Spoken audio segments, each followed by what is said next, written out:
Hello बच्चों, कैसे हैं? बढ़िया होंगे बेटा जी, मज़े में। तो हमारी जो अर्थमेटिक एंड ज्योमेट्रिक प्रोग्रेशन की सीरीज़ चल रही है आपकी, ये आपकी एम एल अग्रवाल की जो क्लास 10th की बुक है उसमें चैप्टर नंबर 9 है। इसकी एक्सरसाइज 9.2 हम लोग डिस्कस कर रहे हैं। लास्ट वीडियो में हमने क्वेश्चन नंबर 1 to 7 डिस्कस किए थे बच्चों। इससे पहले इसके इंट्रोडक्शन का वीडियो और 9.1 एक्सरसाइज का वीडियो आ चुका है। अगर आपने नहीं देखा है तो प्लीज़ उसको ज़रूर देखिएगा, आपकी कॉन्सेप्ट्स बहुत अच्छे से और क्लियर हो जाएंगे। तो आज का बेटा वीडियो शुरू करते हैं क्वेश्चन नंबर 8 से। यहाँ बच्चों क्वेश्चन नंबर 8 में आपसे कहा है find the sum of two middle most terms of this AP. अब बच्चों पहली चीज़ तो ये है कि इस एपी में आपको भी ये नहीं पता है कि टर्म्स कितनी हैं। टू मिडिल मोस्ट टर्म तो हम तब बताएंगे ना, मान लीजिए 10 टर्म्स हैं तो आप कहेंगे कि मिडिल मोस्ट 2 टर्म्स जो हैं वो 5th and 6th हैं। अगर 4 टर्म्स है तो 2 मिडिल मोस्ट टर्म्स कौन सी होंगी? 2nd and 3rd। लेकिन यहाँ पर तो पता ही नहीं है। तो सबसे पहला काम क्या है आपका, आप इसमें नंबर ऑफ टर्म्स फाइंड करिए। कैसे? देखिए फॉर्मूला यूज़ करेंगे हम, using L equals to A plus n-1 into D. ठीक, अब यहाँ पर आपके पास बेटा A क्या है और D क्या है और L तो आपको पता है। तो देखिए यहाँ पर पहले हम लिख लेते हैं बेटा क्या क्या चीज़ हमें पता है इसकी। हमें बेटा इसमें पता है A क्या है। A है बेटा -4/3। D आ जाएगा इसका -1 माइनस का 4/3। तो बच्चों ये आ जाएगा आपके पास -1 प्लस 4/3। तो 3 1 3 -3 प्लस 4/3। तो बेटा ये आपका 1/3 आ गया। ठीक है, तो ये आपका डी मिल गया आपको। इसके बाद लास्ट टर्म भी आपको दी हुई है बेटा इसमें 4 होल 1/3, या इसको आप लिख सकते हैं 3 4 12 and 1 13/3। तो ये कुछ डेटा है बेटा जो आपको इस सीरीज़ को देखते ही आपने फाइंड कर लेना है। अब आप इस फॉर्मूले में लगाइए इसको। तो देखिए लास्ट टर्म हो गई 13/3 इक्वल्स टू A है आपके पास -4/3 प्लस n-1 इंटू D क्या है बेटा 1/3। सबसे पहले इसको उधर ले आइए, 13/3 प्लस 4/3 इक्वल्स टू हो गया बेटा 1/3 इंटू n-1। तो देखिए बच्चों यहाँ पर आप देख रहे हैं फ्रैक्शन है, यहाँ पर सब जगह बना हुआ है। तो या तो आप 3 से मल्टीप्लाई कर दीजिए पूरी इक्वेशन में तो भी ठीक है, क्योंकि उस केस में आपका जो ये डिनोमिनेटर में 3 है ये कैंसिल आउट हो जाएगा। ठीक है, आपके पास क्या बचा 13 प्लस 4 इक्वल्स टू n-1। ठीक है बच्चों, ये आ गया 17 equals to n-1। So n equals to हो गया 17 प्लस 1 इक्वल्स टू 18। अब देखो बेटा ये जो है आपको यहाँ पर बुक में हिंट भी दिया हुआ है इसका, लेकिन वहाँ एग्ज़ाम में तो आपको निकालना होगा, तो इसीलिए मैंने पूरा करके दिखा दिया आपको। ठीक, अब n आ गया 18। अगर 18 है तो मिडिल मोस्ट टर्म्स 2 कौन सी होंगी? 18 का हाफ करिए 9 एंड नेक्स्ट वन इज 10। तो 2 middle terms are 9th and 10th। इसमें बेटा आपको कोई बहुत निकाल कर दिखाने की अलग से ज़रूरत नहीं है, आप जज करके बता सकते हैं। तो देखिए इसमें अब आपके पास आपको निकालनी है A9। 9th टर्म कौन सी है? देखिए 9th टर्म के लिए बेटा आपको पता है फॉर्मूला, एक तो है A plus n-1 into D, और एक मैंने आपको बताया था कि जितना भी n हो उससे एक कम d लिख लीजिए साथ में एक। जैसे A तो आपको लिखना ही है, अब प्लस में आप क्या करते n-1, तो 9-1 क्या होता है बेटा 8, तो आप A प्लस 8d डायरेक्ट लिख सकते हैं। Excuse me. तो देखो बेटा A क्या है आपके पास -4/3 प्लस 8 इंटू डी, डी क्या है बेटा 1/3, तो ये हो जाएगा -4/3 प्लस 8/3। तो ये आ गया बच्चों आपके पास 3 एलसीएम ले लीजिए, -4 प्लस 8, इट मीन्स 4/3।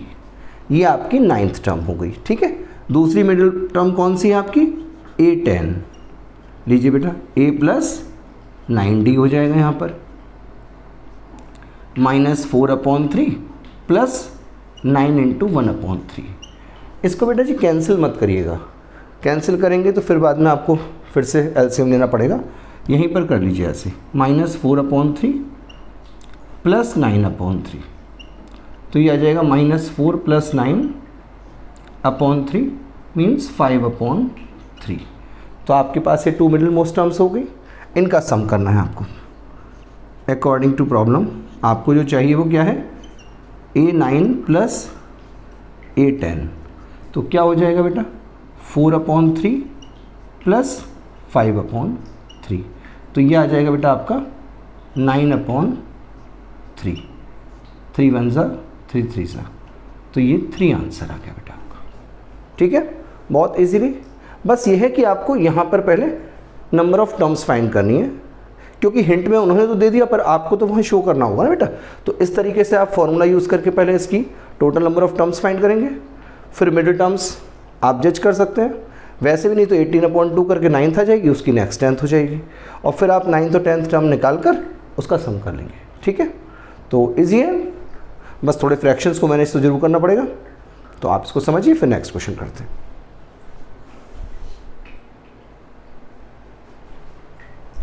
आइए बच्चों देखते हैं क्वेश्चन नंबर 9 में आपसे क्या पूछा है। बेटा यहाँ पर वो आपसे पूछ रहे हैं कि इसमें क्या है, which term of this AP is the first negative term. इसमें आप देख रहे हैं D की वैल्यू जो है बेटा नेगेटिव है, तो कोई ना कोई वैल्यू तो ऐसी आएगी जो कि नेगेटिव हो जाएगी। ठीक है, तो यहाँ पर क्या करना है हमें, पहले बेटा A ले लीजिए, क्या है इसका देखिए 53, D कितना है बेटा 48 माइनस 53 दैट इज -5। अब उन्होंने आपसे ये पूछा है कि कौन सी टर्म सबसे पहली ऐसी होगी जो कि नेगेटिव आ जाए। First negative term means AN less than 0, तो उस केस में आपको N फाइंड करना है। बात समझ रहे, ये डिक्रीज होते होते होते होते कहीं ना कहीं बेटा ऐसा आएगा कि ये पॉजिटिव टर्म्स ख़त्म हो जाएंगी और नेगेटिव टर्म आ जाएगी। तो कौन से नंबर पर, मतलब 10th 11th 12th 13th कौन से नंबर की टर्म फर्स्ट नेगेटिव टर्म होगी, आपको ये बताना है। पहले क्वेश्चन को बेटा ठीक से समझ लीजिए, बहुत सारे बच्चों को ये समझ में नहीं आता है कि कैसे लिखा जाए, इसलिए मैंने थोड़ा सा टाइम लिया इसमें। अब देखिए यहाँ क्या होगा, आप अपना AN का फॉर्मूला लगाइए बेटा, A plus N-1 into D।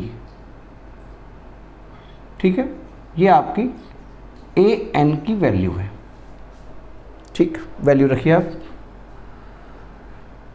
जब आपको AN लेस देन 0 चाहिए तो इट मीन्स आपको ये जो है वैल्यू वो लेस देन 0 चाहिए। क्लियर है, यहाँ पर A की वैल्यू रखते हैं बेटा 53 plus N-1 into -5 less than 0, क्योंकि हमें फर्स्ट नेगेटिव टर्म देखनी है। तो ये हो गया बेटा 53 plus -5 into N-1 less than 0। देखिए 53 minus 5N plus 5 less than 0। ये हो गया बेटा 58 माइनस 5N लेस देन 0। बेटा जी 58 को उधर ले जाइए, तो ये हो जाएगा -5N लेस देन -58। अब आप लोगों ने चैप्टर 5 जो किया है, चैप्टर 4 या 5 होगा बुक में आपकी, चैप्टर 4 है इन इक्वेशंस, वहाँ आपने पढ़ा होगा कि अगर कभी भी जो आपका वेरिएबल है वो नेगेटिव आ रहा होता है तो आप उसको जब पॉजिटिव करते हैं तो आपकी इनइक्वालिटी चेंज हो जाती है, रिवर्स हो जाती है। तो आप इसको जब चेंज करेंगे तो ये आ जाएगा 5n ग्रेटर देन 58। तो बेटा जी n आ जाएगा greater than 58/5, means n greater than 11.6 आ रहा है। तो बेटा जी डेसिमल में तो लेंगे नहीं आप, तो 11.6 से ग्रेटर देन पर कौन सा नंबर है जो पॉजिटिव इंटीजर होगा? 12। Yes, therefore 12th term is the first negative term.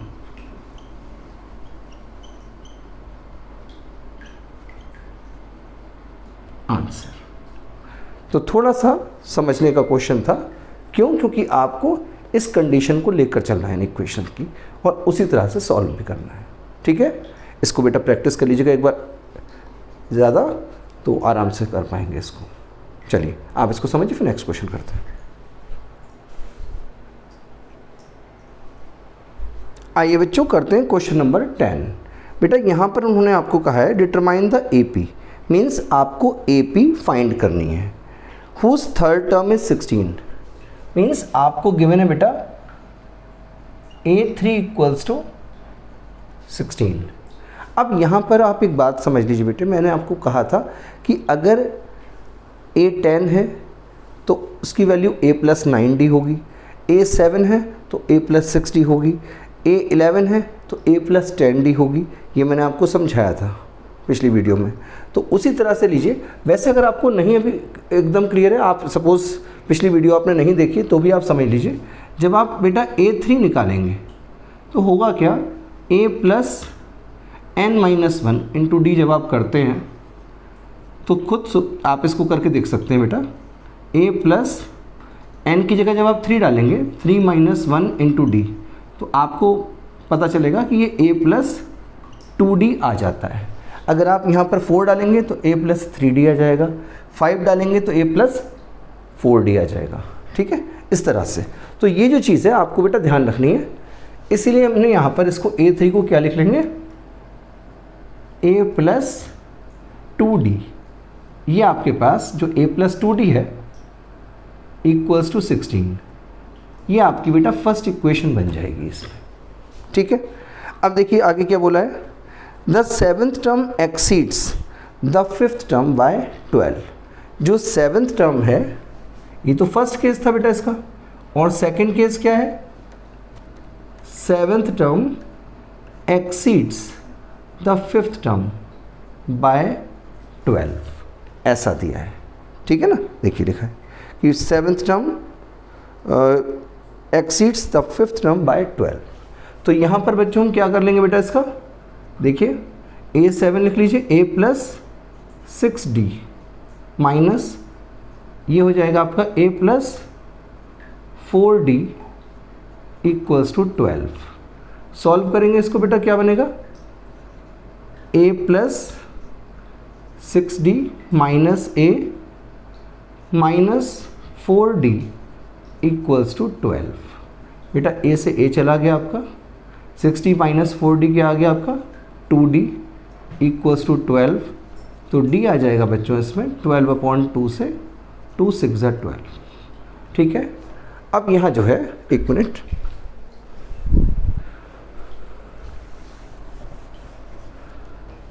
अब आप इस D की वैल्यू बेटा इक्वेशन 1 में पुट कर देंगे।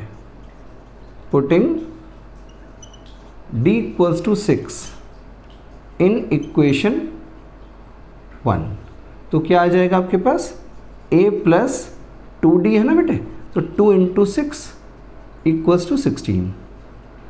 तो ये हो गया बेटा आपका A+12 इक्वल्स टू 16। तो बच्चों यहाँ से आपका A आ गया 16 माइनस 12 दैट इज़ 4। ठीक है, अब आपको AP निकालनी है। तो याद है आपको AP अगर आपको निकालनी है तो इट मीन्स आपको इसकी फर्स्ट 3 टर्म्स निकाल कर लिखनी होंगी। तो देखिए बेटा इसमें A1 क्या हो जाएगा, सिंपली वो तो A होगा, और A कितना आ रहा है आपका 4। A2 कितना होगा बेटा, A प्लस डी, तो ये हो जाएगा आपका 4 प्लस 6 दैट इज 10। और A3 आप निकालने की ज़रूरत ही नहीं बेटा, आपको दे रखा है 16। देयरफॉर जो AP है हमारी वो क्या आ जाएगी बेटा, 4, 10, 16 and so on, and this is your answer. बहुत आराम से आप देखिए, सिर्फ कंडीशंस आपको बनानी है और सॉल्व करके A और D फटाफट आ जाते हैं, और कंडीशंस भी कोई बहुत डिफिकल्ट नहीं है, ठीक है। तो आप इसको समझिए, फिर नेक्स्ट क्वेश्चन करते हैं। तो आइए बच्चों करते हैं क्वेश्चन नंबर 11। बेटा जी 11 में आपसे कहा है find the 20th term of the AP whose 7th term is 24 less than the 11th term and first term being 12।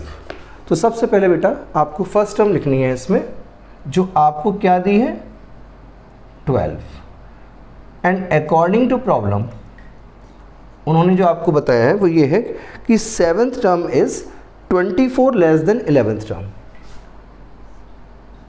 7th term A7 is 24 less किससे, A11 से।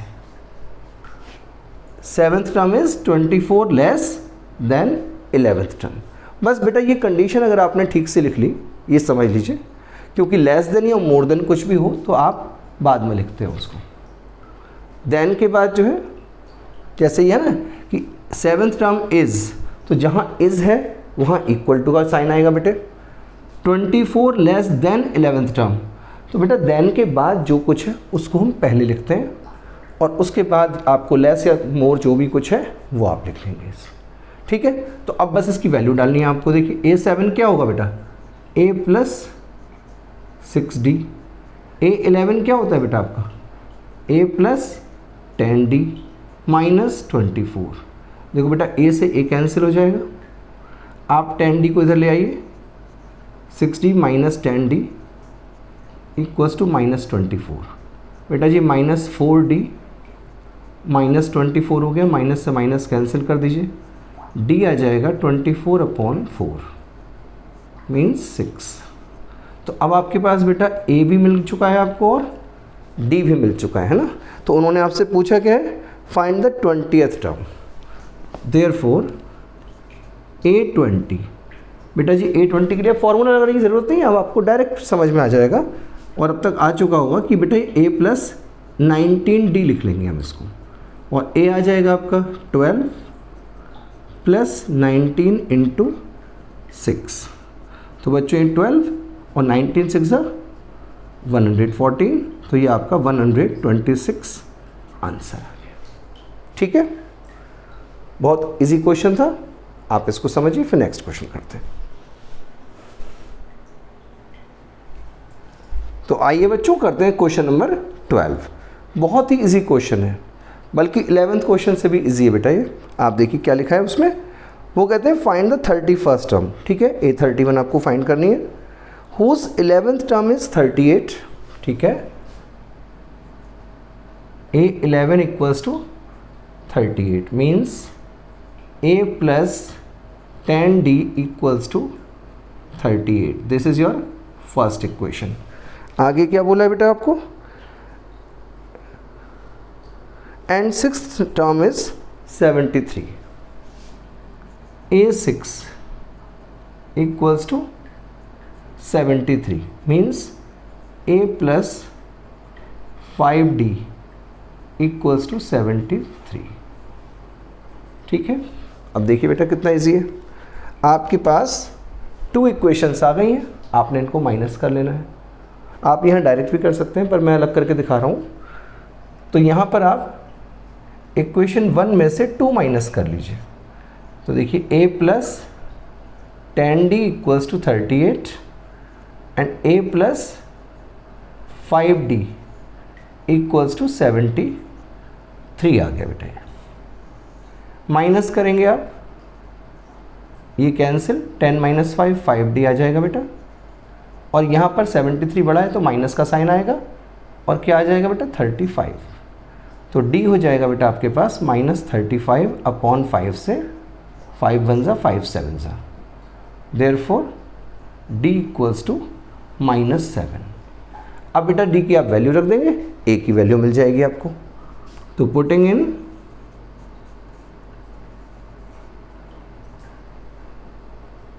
फर्स्ट इक्वेशन 1 रख दीजिए बेटा इसको, ये आ जाएगा a plus 10d, 10 into -7 equals to 38। Clear है? तो बेटा ये हो गया a -70 इक्वल्स टू 38। तो बच्चों a आ गया हमारे पास 38 प्लस 70 से 108। ये बेटा a की वैल्यू मिल गई आपको। आपको क्या चाहिए? a 31। तो बस अब आराम से आप निकाल पाएंगे इसको। a प्लस 30d, a कितना है बेटा? 108 प्लस 30 इंटू और d कितना है? -7। तो ये हो गया बेटा 108 माइनस 210, 7 3 सा 21। ठीक है, तो ये आपके पास आ गया बेटा माइनस का 102 आंसर। ठीक है, देखिए माइनस का 102 आ जाएगा आपके पास, ये है। तो बहुत इजी क्वेश्चन है बेटा, सीधा तो आपने 2 इक्वेशंस बनाई और सॉल्व करके आंसर दे दिया। ठीक है, आप इसको समझिए, फिर नेक्स्ट क्वेश्चन करते हैं। तो आइए बच्चों करते हैं क्वेश्चन नंबर 13। बेटा यहाँ आपसे कहा है if the 7th term of an AP is 1/9,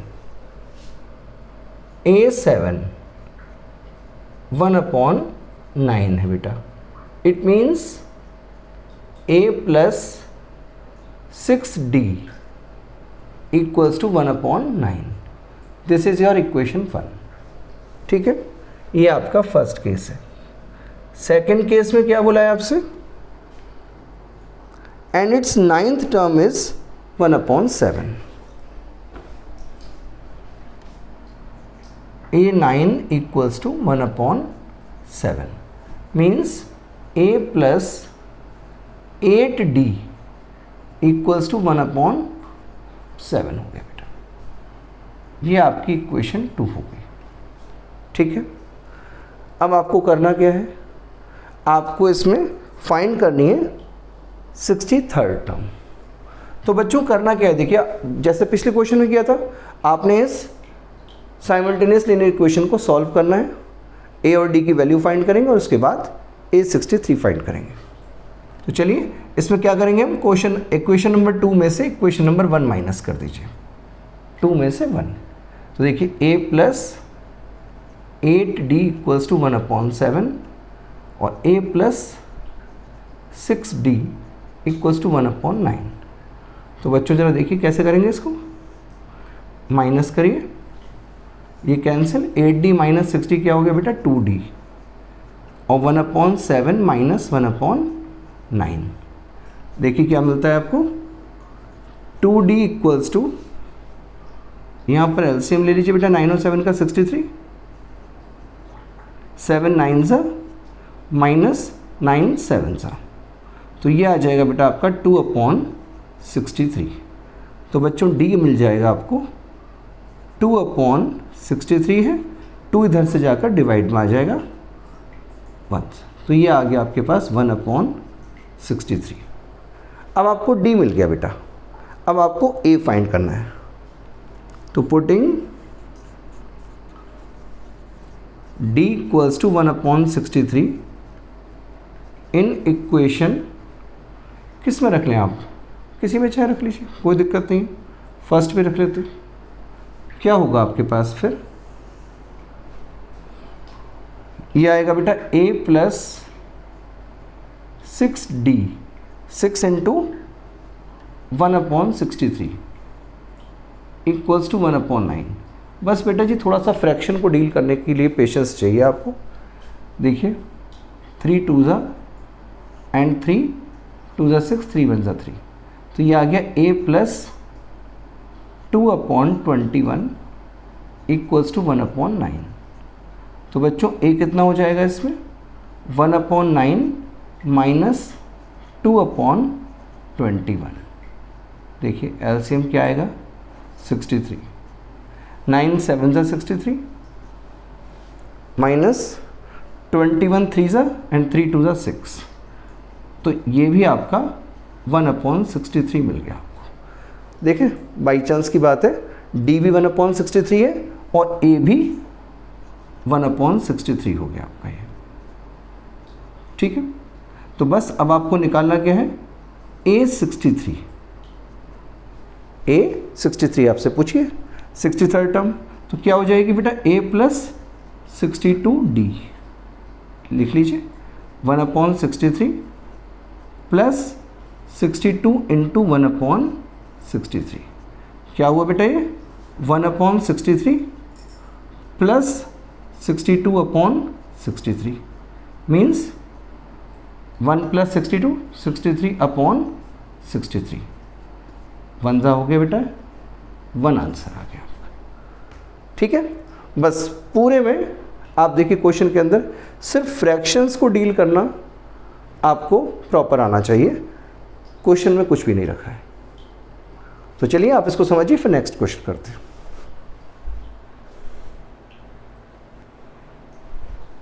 तो आइए बच्चों करते हैं क्वेश्चन नंबर 14 का फर्स्ट पार्ट।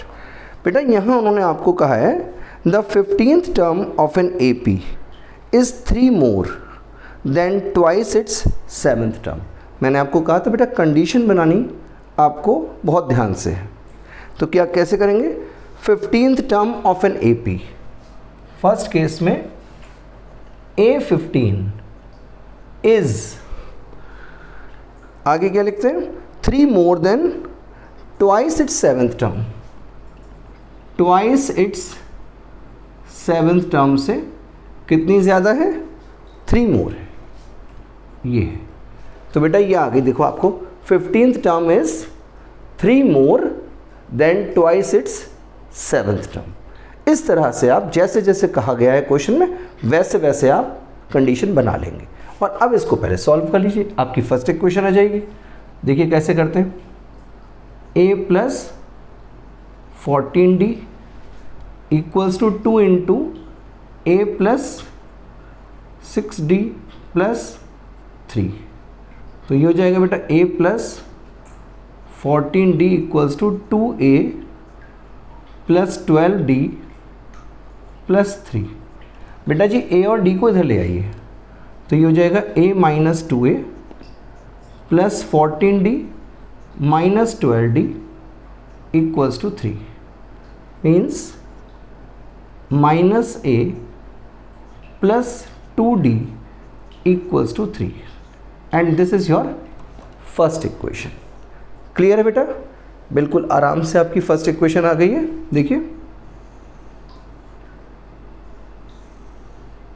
और अब देखिए सेकंड केस में क्या बोलते हैं आपसे, उन्होंने कहा है इसमें if the 10th term of the AP is 41, simple है, 10th टर्म 41 दे रखी है बेटा, आपको nth टर्म निकालनी है। A10 10th term is 41 means A plus 9d equals to 41, this is your second equation. तो बच्चों देखिए यहाँ पर माइनस है, यहाँ पर प्लस है, आपने क्लास 9th में किया हुआ है ऐसी इक्वेशन, तो बहुत ईजी है, सिंपली प्लस कर दीजिए दोनों इक्वेशंस को। इक्वेशन 1 प्लस 2 कर रहे हैं बेटा, minus a plus 2d equals to 3 and a plus 9d equals to 41।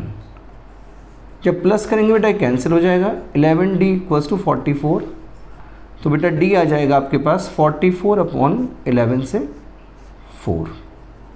अब आपको क्या करना है, इस d की वैल्यू को इक्वेशन 2 में डाल दीजिए, पुटिंग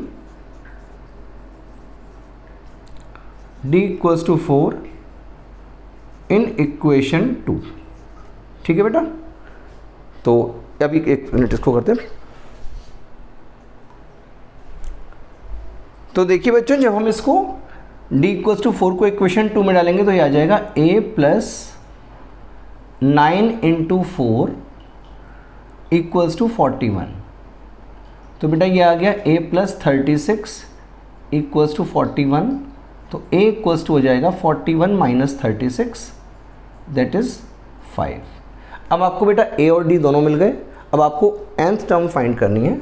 फॉर्मूला लगा दीजिए उसका, an equals to a plus n minus 1 into D. तो देखो बच्चों क्या होगा, a की प्लेस पर हम रखेंगे 5 प्लस n माइनस 1, n की प्लेस पर कुछ नहीं रखना है, n ही रखना है क्योंकि nth टर्म फाइंड कर रहे हैं, इंटू d कितना है बेटा इसमें 4। तो ये हो जाएगा आपका 5 प्लस 4n माइनस 4 1 ज़ा 4। तो ये हो गया बेटा आपके पास 4n, 5 minus 4 1, 4n plus 1 answer. तो this is your nth term बेटा, ठीक है। तो आप इसको समझिए, फिर इसका सेकंड पार्ट करते हैं। तो आइए बच्चों करते हैं क्वेश्चन नंबर 14 का सेकंड पार्ट। बेटा यहाँ भी बहुत इजी क्वेश्चन है। आपसे कहा है the sum of fifth and seventh terms of an AP is 52। Fifth and seventh term का सम क्या है, 52 है।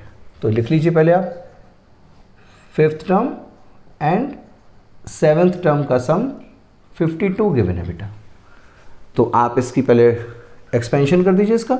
A5 क्या हो जाएगा बेटा, A plus 4D, and A7 क्या हो जाएगा बेटा आपका, A plus 6D equals to 52। ये क्या बन गया बेटा, 2A plus 6 and 4 10D equals to 52। बच्चों 2 से कैंसिल हो जाएगा, 2 1 ज़ा 2 5 ज़ा और 2 का 26 ज़ा। तो ये आ जाएगा A plus 5D equals to 26। This is your first equation बेटा, ठीक है। और इसके बाद उन्होंने कहा and the 10th term is 46। ये फर्स्ट केस था आपका। सेकंड केस में कहा है A10 equals to 46 means A plus 9D equals to 46। This is your second equation and this one is your first equation बेटा, ठीक है। तो बस अब आपको A और D की वैल्यू निकालनी है और उसके बाद उन्होंने कहा फाइंड द AP, मीन्स इसकी 3 टर्म्स आपको फाइंड करनी होंगी। तो आप देखिए इक्वेशन 2 में से आप 1 को माइनस कर दीजिए या 1 में से 2 कर दीजिए, कोई प्रॉब्लम नहीं है, आंसर तो तब भी आ जाना है। देखिए A plus 9D equals to 46 and A plus 5D equals to 26। Minus करेंगे बेटा इसको, 9D minus 5D 4D, 46 minus 26 20। तो बच्चों D कितना हो गया आपका 20/4 दैट इज 5। अब आप एक इस D की वैल्यू को इक्वेशन 1 में रख दीजिए। पुटिंग इन इक्वेशन 1 तो क्या हो जाएगा बेटा इसमें, A plus 5D, 5 into D क्या है 5 equals to 26 means A plus 25 equals to 26। तो बच्चों आपके पास A कितना आ गया इसमें 26 माइनस 25 दैट इज 1। तो आपके पास A जो है वो 1 मिल गया आपको। अब देखिए आपको AP जब बनानी है तो आपको क्या चाहिए होंगी, मैंने आपको बताया ना 3 टर्म्स चाहिए। तो बच्चों A1 तो क्या हो गया आपके पास, A मीन्स 1। A2 कितना हो गया आपके पास, A प्लस D, तो ये आ गया आपके पास 1 प्लस और D कितना आया था आपका 5 मीन्स 6 हो गया।